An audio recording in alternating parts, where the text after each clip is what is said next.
देवरानी की नौकरी। जैसा कि आप लोग भी जानते हैं, हर जॉइंट फैमिली की अपनी अलग ही कहानी होती है। ऐसी ही एक जॉइंट फैमिली की कहानी आज आपको सुनाते हैं। ये कहानी है गुप्ता परिवार की। गुप्ता परिवार में अभी कुछ दिन पहले ही छोटी बहू सुगंधा ब्याह कर आई है। वैसे तो आमतौर पर बड़ी बहुएं इस बात से नाखुश ही होती है कि घर में उनके अलावा एक और बहू आ गई। लेकिन छोटी बहू के आने से गुप्ता जी की बड़ी बहू अर्पिता की खुशी का तो ठिकाना नहीं था। माँ जी, जब तक बच्चे नहीं हुए थे मैं सब कुछ अच्छे से संभाल लेती थी, लेकिन जब से गुड्डी और चीकू हुए हैं घर के काम निपटाना बहुत मुश्किल हो गया है। समझ में नहीं आता घर संभालो के बच्चे। अरे अर्पिता बहू, अब तो तेरे दुख भरे दिन भी तेरे भैया। जितना परेशान होना था हो चुकी, अब तो तेरी देवरानी आ गई है। अब क्यों चिंता करती है तू? घर के काम दोनों मिलजुल कर कर लिया करो। आप ठीक कह रही हैं मम्मी जी। 9 लोगों का खाना, नाश्ता, कपड़े और घर की साफ सफाई अकेले संभाल पाना इतना आसान काम नहीं है। फिर भी मैंने इतने सालों तक खुशी खुशी सब कुछ संभाला है। मुझे तो बस इस बात की खुशी है कि अब कोई मेरा दुख दर्द बांटने वाला भी इस घर में है। कम से कम बीमार होने पर एक दिन की छुट्टी तो मिलेगी।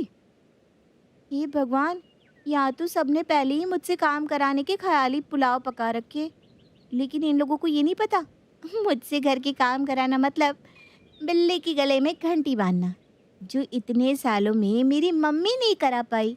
ये लोग क्या खा कर पाएंगे? शादी के 2-4 दिन तो सुगंधा ने मेहमान बनकर बिस्तर पर बैठकर काट लिए थे, लेकिन असली जंग शुरू होना अभी बाकी था। 3 दिन बाद। बेटा सुगंधा, ऐसा करो, सुबह का नाश्ता तुम बना दिया करो। अर्पिता को बच्चों को तैयार करके स्कूल भेजना होता है ना, तो उससे थोड़ी मदद मिल जाएगी। फिर साफ सफाई करने के बाद दोपहर का खाना तुम दोनों मिलकर बना लिया करना। मम्मी जी, नाश्ते में क्या बनाना है? ऐसा करो बेटा, आज गोभी के पराठे बना लो, बच्चे भी खुश होकर टिफिन ले जाएंगे। जी ठीक है मम्मी जी। सुगंधा गोभी के पराठे बनाने के लिए रसोई में पहुंच जाती है, लेकिन अकेले इतने सारे पराठे बनाते बनाते उसको नानी याद आने लगती है। उसने तो बस आज तक मम्मी के हाथ के पराठे आराम से बैठकर खाए थे। हे भगवान, क्या आफत है ये! कोई पराठा फट रहा है तो कोई टेढ़ा मेढ़ा हो रहा है। ऊपर से पापा जी की फरमाइश की थोड़ी ज्यादा गोभी भरकर पराठे बनाओ। मुझसे नहीं होने वाला ये सब। इतना दिमाग अगर मैंने पढ़ाई में लगाया होता तो आज मैं IAS अफसर बन गई होती। बेचारी सुगंधा मन ही मन अपनी किस्मत को कोसती पराठे बना रही थी। लेकिन जॉइंट फैमिली में काम बिरबल की खिचड़ी पकाने जैसा होता है। कितना भी काम करते रहो, लेकिन मजाले जो काम खत्म हो जाए। नाश्ते का काम अभी निपटाया ही था कि सासू माँ ने 2 मंजिला घर झाड़ू पोछा उसे सौंप दी। सुगंधा बहू, ऐसा करो, तुम झाड़ू पोछा लगा लो और अर्पिता मशीन लगाकर कपड़े धो देगी। ऊपर के फ्लोर की सफाई करते करते सुगंधा की कमर टेढ़ी हो गई थी। अभी तो नीचे का फ्लोर बाकी है। हे भगवान, मम्मी ने मुझसे कौन से जन्म का बदला निकाला है, इतने बड़े घर में मेरी शादी करा के। अरे 2 कमरे वाला ससुराल में मेरा रिश्ता नहीं कर सकती थी क्या? अब इस राजमहल को साफ करते करते मेरी आधी जिंदगी निकल जाएगी। किसी तरह रोते रोते सुगंधा सफाई का काम निपटा कर नीचे आई तो देखा कि जिठानी ने पूरे परिवार के कपड़े धोकर फैला दिए हैं और अब रसोई में दोपहर के खाने की तैयारी कर रही है। अरे सुगंधा, हो गई सफाई? अच्छा, मैंने दाल चावल पकने के लिए रख दिए हैं, तब तक तुम सब्जी काट लो। भाभी, मैं वो सोच रही थी कि थोड़ा रेस्ट कर लेती हूँ, फिर खाना बनाते हैं। सुगंधा, खाना लेट हो जाएगा और पापा जी को ना ठीक 1 बजे खाना चाहिए होता है, नहीं तो वो खाना भी नहीं खाते। उनकी वजह से कई बार तो मैं रात के 10 बजे तक कपड़े धोती हूँ, क्योंकि दिन में टाइम ही नहीं रहता ना कपड़ों के लिए। कोई बात नहीं, धीरे धीरे तुम समझ जाओगी। अभी तो तुम फटाफट रसोई में आकर मेरी मदद कर दो। अभी रोटी सब्जी सलाद रायता सब बनना बाकी है। अरे, ये लोग इंसान है या बकासुर? इतना खाना एक टाइम में कौन खाता है? एक सब्जी और रोटी खाकर पेट नहीं भरता क्या? पहले इतने सारे व्यंजन बना, फिर 2 टोकरे भरकर बर्तन धो। पता नहीं भाभी ने कैसे इस घर में इतने साल अकेले बिता लिए। मैं होती तो 2 दिन में ही या तो घर छोड़कर भाग जाती या फिर तलाक ले लेती। मैं अपनी जिंदगी ऐसे गधा मजदूरी करके नहीं बिता सकती। मुझसे नहीं होगा ये सब। पूरा पूरा दिन झाड़ू पोछा बर्तन कपड़े खाना नाश्ता, एक पल का भी सुकून नहीं है यहाँ पर तो। शाम के समय। सुगंधा, अरे भाई कहाँ गुम हो गई हो? अरे आप आ गए, कुछ नहीं कमरे में थी। लो जी, पति पूरा दिन मेहनत करके घर आ रहा है, ये नहीं कि कुछ चाय नाश्ता बनाकर परोस दे हैं। जाओ भाई, अपने खूबसूरत हाथों का जादू चलाओ और कुछ अच्छा सा बनाकर खिला दो। आलोक, चाय तो ठीक है, लेकिन कुछ अच्छा सा मतलब? अच्छा सा मतलब चाय के साथ कुछ स्नैक्स बना कर लाओ भाई। हैं? अच्छा ठीक है, बनाती हूँ। सुगंधा रसोई में जाती है और पति के लिए पोहा बनाने लगती है। बेटा सुगंधा, पोहा बना रही हो ना तो ऐसा करना सबके लिए ही बना लेना। बच्चे भी ट्यूशन पढ़कर आते होंगे और त्रिलोक के भी आने का समय हो रहा है। सब लोग थोड़ा थोड़ा ले लेंगे। जी, ठीक है मम्मी जी। सबको शाम की चाय और नाश्ता देने में ही खाना बनाने का समय हो गया था। चाय नाश्ता कराने के बाद सुगंधा और अर्पिता रात के खाने की तैयारी करने लगते हैं। रात के खाने का काम निपटाते निपटाते उसे 10:30 बज गए थे। 10:30 बजे जब वो बिस्तर पर लेटी तो उसे ऐसा लगा जैसे न जाने कितने बरसों से उसने आराम ही नहीं किया। कुछ दिन तो बेचारी सुगंधा कड़वे घूंट निगलते हुए सास और जेठानी के बताए हुए सारे काम भाग भाग कर करती रहती है। लेकिन जल्दी उसे एहसास हो जाता है कि ये सब जीवन भर करते रहना उसके बस का नहीं है। कुछ दिन बाद, मम्मी जी, आजकल बहुत महंगाई हो गई है, एक आदमी की कमाई से घर चलाना बहुत मुश्किल हो गया है। इसलिए मैंने भी ना 2-3 कंपनी में नौकरी के लिए अप्लाई किया हुआ था। आपको पता है, एक जगह से मेरे पास नौकरी के लिए कॉल भी आ गया। मुझे आज इंटरव्यू के लिए जाना है।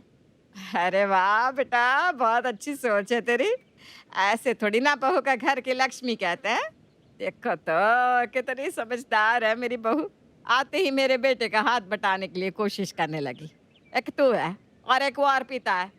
दिन भर बस घर के कामों के लिए हाय हाय करती रहती है।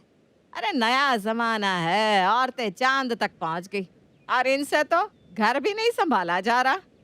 तू जा बेटा, मेरा आशीर्वाद तेरे साथ है, तुझे नौकरी जरूर मिलेगी। सास से आशीर्वाद लेकर सुगंधा नौकरी के इंटरव्यू के लिए निकल जाती है। शाम को 5 बजे। अरे सुगंधा बेटा, कैसा हुआ इंटरव्यू? सब बढ़िया रहा ना? जी मम्मी जी, इंटरव्यू तो बहुत अच्छा हुआ और मुझे जॉब भी मिल गई। अरे वाह वाह वाह वाह, माता रानी ने मेरी सुन ली बेटा। जीती रहो, खूब तरक्की करो, फूलो फलो। तो कब से ज्वाइन कर रही हो बेटा? कल से ही ज्वाइन करना है मम्मी जी। अच्छा अच्छा ठीक है। तू थक गई होगी ना, पूरे दिन से आप घर में घुसी है। जा जाकर आराम कर ले और अपने जाने की तैयारी कर ले। आज का काम अर्पिता देख लेगी। मम्मी जी, भाभी अकेले। अरे हाँ हाँ, कोई दिक्कत नहीं है, उसे आदत है। 8 साल से वही तो सब संभालते आ रही है। तू चिंता मत कर। हाँ, जा जाकर थोड़ा सुस्ता ले बेटा। सुगंधा सास के कहने पर अपने कमरे में आकर आराम करने लगती है। अर्पिता बहू, जी मम्मी जी। बेटा वो सुगंधा की ना जॉब लग गई है। पूरा दिन बेचारी दिमाग खपा कर आई है, इसलिए रात का खाना तू ही देख लियो। और हाँ, एक कप चाय बनाकर उसके कमरे में ही दे आना। मैंने कहा कि थोड़ा आराम कर ले, फिर तो कल से दौड़ भाग करनी है। क्या नौकरी? अब सुगंधा नौकरी करेगी क्या? हाँ हाँ, अभी अभी बताया तो मैंने कि उसकी नौकरी लग गई। कहाँ, कौन सी कंपनी में? और सैलरी कितनी मिल रही है? अरे अभी उसे नौकरी ज्वाइन तो कर लेने दे, आगे सैलरी भी पूछ लेना। बेटा ऐसे अच्छा थोड़ी ना लगता है कि पहले ही दिन मैं उससे पूछ लूं तुझे पगार कितना मिलेगा। अरे जो भी पैसा मिलेगा आखिर वो कहाँ ले जाएगी, सब घर में ही तो आएगा ना। मैं तो सच्ची बहुत खुश हूँ। हमारे खानदान की पहली औरत है जो घर की चौखट लांग कर ऑफिस तक पहुंची है। सासू माँ तो छोटी बहू की नौकरी लगने से बहुत खुश नजर आ रही थी, लेकिन बड़ी बहू अर्पिता का मन अभी भी ये सच स्वीकार नहीं कर रहा था कि ऐसे अचानक छोटी की नौकरी कैसे लग गई। जहाँ तक उसे याद था, छोटी के पास पहले का कोई वर्क एक्सपीरियंस भी नहीं था और ऐसी कोई प्रोफेशनल डिग्री भी तो उसने नहीं ली हुई थी।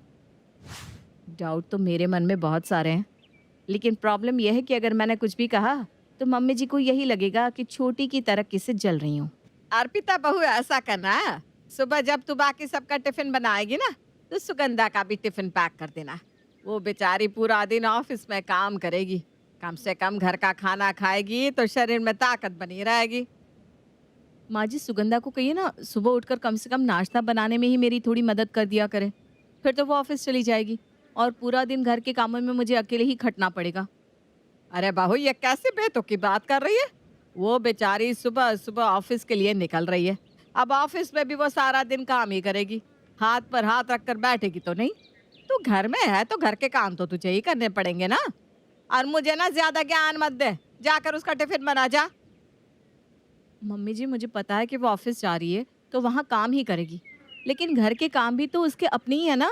घर के कामों में मदद करना भी उसका फर्ज बनता है या नहीं? अब वो सुबह उठकर जल्दी जल्दी अपने ऑफिस के लिए तैयार हो, या फिर तेरे साथ किचन में आकर रोटियां बेले हैं? घर से बाहर जाने वाले को बाहर की 10 चिंता होती है। अब मुझे ना ये रोज रोज की झिकझिक नहीं चाहिए। जैसा पिछले 8 सालों से घर चल रहा था, आगे भी चल सकता है। सुगंधा बाहर काम कर रही है तो उसमें भी घर की ही भलाई है ना। अर्पिता को समझ में आ गया था कि नौकरी की बात सुनते ही सासू माँ के तेवर बदल गए हैं। कल तक जो सासू माँ उसे देवरानी के आने का दिलासा देकर काम का बंटवारा करने के लिए कहती थी, वही आज अपनी बातों से पलट गई थी। लेकिन कहते हैं ना, पानी में रहकर मगरमच्छ से बैर नहीं किया जा सकता। उसी तरह अर्पिता भी जानती थी कि ससुराल में रहना है तो सास से बिगड़ने का कोई मतलब नहीं है। इसलिए उसने सासू माँ की बातों का कोई जवाब नहीं दिया और दुखी मन से रसोई में जाकर अपना काम करने लगती है। धीरे धीरे दिन बीत रहे थे। सुगंधा रोज सुबह आराम से सोकर उठती, नहा धोकर अच्छे से तैयार होती और जेठानी का बना बनाया टिफिन हाथ में लेकर ऑफिस के लिए निकल जाती। इधर पूरा दिन जेठानी अर्पिता घर के कामों में फंसी रहती। वो बेचारी अकेले ही पूरे घर का खाना, नाश्ता और साफ सफाई का काम देखती। सुगंधा ऑफिस से घर लौटने के बाद भी रसोई में आकर जेठानी की मदद करना जरूरी नहीं समझती थी। सुगंधा, तुम शाम को ऑफिस से आने के बाद ही मेरी थोड़ी मदद कर दिया करो। माँ जी से तो कुछ भी कहने का कोई फायदा नहीं है, लेकिन तुम तो समझती हो ना, घर के काम करते करते मेरी हालत खराब हो जाती है। कम से कम तुमसे तो थोड़ी मदद की उम्मीद मैं कर ही सकती हूँ। मैं समझ सकती हूँ भाभी, घर में बहुत काम होते हैं, आप भी थक जाती होंगी। लेकिन सच बताऊँ, पूरा दिन ऑफिस में दिमाग खपाने के बाद घर आकर ना एक गिलास पानी भी खुद से लेकर पीने का मन नहीं करता। और अभी तो मुझे उतना काम करने की आदत भी नहीं है ना। भाभी, आप मैनेज कर लीजिए ना। मुझ में तो बिल्कुल ताकत ही नहीं बचती घर आकर कुछ भी काम करने की। किसी को भी इस घर में मेरी नहीं पड़ी। छोटी बहू पैसे कमा कर ला रही है तो अब माँ जी को वही अच्छी लगती है। मैं यहाँ घर के कामों में दिन भर खपती रहती हूँ, लेकिन किसी को मेरी तकलीफ का कोई अंदाजा नहीं। यहाँ तक कि कल की आई हुई सुगंधा ने भी आज मुंह पर ही मदद करने के लिए मुझे मना कर दिया। अर्पिता आकर रसोई में रात के खाने की तैयारी करने लगती है। तभी उसे सास की बातें कान में पड़ती है। अरे जीजी, सच में बिल्कुल लक्ष्मी है। लक्ष्मी मेरी छोटी बहू खानदान की पहली बहू है जो घर से बाहर निकलकर पैसे कमा कर ला रही है, घर के आदमियों से कंधे से कंधा मिलाकर चल रही है। भाई, मैं तो यही कहूंगी कि आजकल एक आदमी की कमाई में घर कहाँ चलता है। सबकी बहुओं को ना कमाना चाहिए। अभी तो सुगंधा ने कमाकर 1 रुपया हाथ में नहीं रखा। अभी से माँ जी को बस सुगंधा ही सुगंधा दिखाई पड़ रही है। हर बहू को घर से बाहर जाकर कमाना चाहिए। हाँ, बिल्कुल सही कह रही हैं माँ जी। घर से बाहर जाकर कमाने वाली औरत की कम से कम इज्जत तो होती है। यहाँ मैं सालों से सुबह से लेकर रात तक एक पैर पर खड़े होकर सबकी सेवा कर रही हूँ, लेकिन मेरी तारीफ में माँ जी ने कभी 2 शब्द नहीं कहे। सुगंधा घर से बाहर जाकर नौकरी तो कर रही है, लेकिन वापस आकर घर के एक भी काम में हाथ नहीं लगाती। अगर ऐसी ही हर औरत घर से बाहर नौकरी करने लगे तो घर कैसे चलेगा, ये कभी सोचा है माँ जी ने? सुगंधा अपनी किस्मत को कोसती हुई रसोई में खाना बना रही थी। तभी उसका फोन बजने लगता है। हाँ नीतू, बता कैसी है? अरे ऐसी उखड़ी उखड़ी आवाज में क्यों बात कर रही है? अब तो खुश हो जा, अब तो तेरा हाथ बटाने वाली भी आ गई भाई। देख नीतू, मुझे ना इस बारे में कोई बात नहीं करनी। कुछ और बात है तो कर, वरना रख दे फोन। अरे लेकिन हुआ क्या है, कुछ बताएगी भी? नीतू के बार बार पूछने पर अर्पिता उसको सारी बात बताती है। देख अर्पिता, ये तेरी देवरानी है ना सुगंधा, ये मेरी बुआ जी के पड़ोस में ही रहती थी। मैं इसे बहुत अच्छे से जानती हूँ। इसका बचपन से ही पढ़ाई में, यहाँ तक कि घर के कामों में भी मन नहीं लगता था। 1 नंबर की गवार लड़की है वो, उसे कौन नौकरी देगा भला? और तू इतनी मूर्ख है, तूने उससे एक बार नहीं पूछा कि आखिर वो नौकरी कहाँ करती है, कितनी सैलरी मिल रही है? अरे यार, घर में किसी ने भी उससे कोई पूछताछ नहीं की। हर कोई बस इसी बात की खुशी में पगलाया जा रहा है, छोटी बहू की नौकरी लग गई, छोटी बहू की नौकरी लग गई। आज तक 1 रुपया लाकर उसने माँ जी के हाथ पर नहीं रखा। तो बस ठीक है ना, तू अपनी सास को भड़का। सास को कह कि सुगंधा से कहे कि तनख्वाह लाकर सास के हाथ में दे। सहेली की बताया अनुसार अगले दिन अर्पिता अपनी सास के पास जाती है। मम्मी जी, अब तो सुगंधा को नौकरी करते हुए कई महीने बीत गए हैं। आपने उससे कभी पूछा नहीं वो अपनी सैलरी का क्या करती है? मैंने भैया से पूछा तो वो भी यही कह रहे थे कि उन्हें पता नहीं कि सुगंधा कितना कमाती है और उन रुपयों का क्या करती है। अब अगर वो नौकरी कर रही है तो उसे घर के लिए भी थोड़ी बहुत जिम्मेदारी निभानी चाहिए ना। बात तो तेरी सही है बहू। आज ये सुगंधा से पूछती हूँ कि इतने महीने हो गए तनख्वाह का 1 रुपया उसने घर में नहीं दिया। आखिर अपनी तनख्वाह का करती क्या है? शाम के समय, सुगंधा बहू, 3 महीने हो गए तेरी नौकरी को, बेटा तनख्वाह नहीं मिली क्या अब तक? मम्मी जी, तनख्वाह तो मिली थी, लेकिन वो तो सारी खर्च हो गई। अरे कहाँ खर्च करती तूने? हमारे हाथ में तो तूने चवन्नी भी लाकर नहीं दी। और रवि कह रहा था कि तूने उसे भी नहीं बताया कि तुझे कितनी तनख्वाह मिलती है। तू अपनी तनख्वाह का करती क्या है? ऐसी बात नहीं है मम्मी जी, मेरे कहने का मतलब था कि मैंने पैसे म्यूचुअल फंड में लगा दिए। मेरे सारे पैसे आपके नाम से एक तरह से बैंक में जमा हो रहे हैं। क्या कहा? मेरे नाम से? हाँ मम्मी जी, अब धीरे धीरे आपकी और पापा जी की उम्र बढ़ रही है। कल को आपको पैसों की ज़रूरत पड़ेगी तो आप क्या करेंगे? इसीलिए आपका फ्यूचर सिक्योर करने के लिए मैंने आपके नाम से एसआईपी खुला दी है। अरे बहू, तूने तो मेरा दिल जीत लिया। बहुत दूर की सोच है तेरी तो। इतना तो कभी मेरे बेटों ने भी मेरे बारे में नहीं सोचा। जीती रहे बेटा, हमेशा खुश रहे।